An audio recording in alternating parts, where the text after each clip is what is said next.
A lot of people label this as one of the most hated, one of the most controversial rallies ever.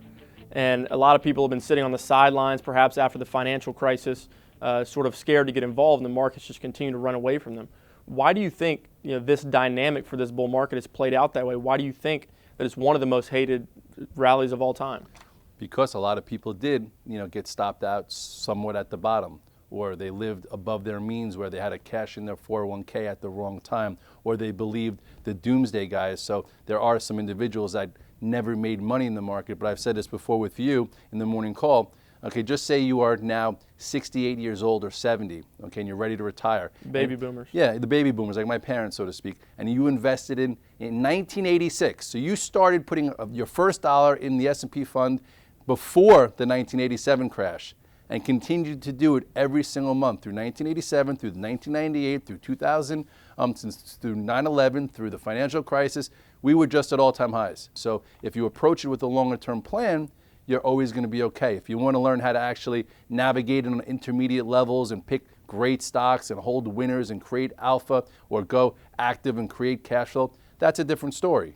But overall, the process can be learned, and it could be there. And as far as this being the most hated market, it's probably the most hated by people who are not involved, who are scared to get back involved. So hopefully, they look at the market and say, okay, let me start to learn, let me take accountability for the reasons why I'm not in the stock market, instead of blaming everyone who told them to stay away.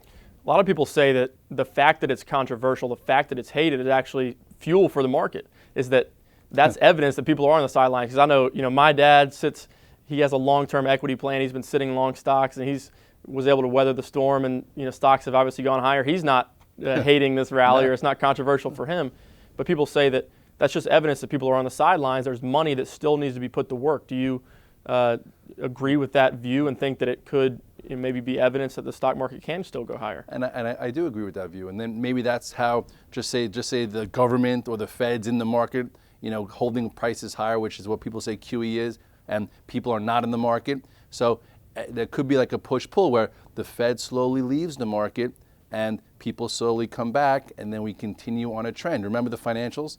In 2008 or whenever it was the bottom, the government bought a stake in many of the financials, Bank of America at $6, Citigroup at $1, whatever it was.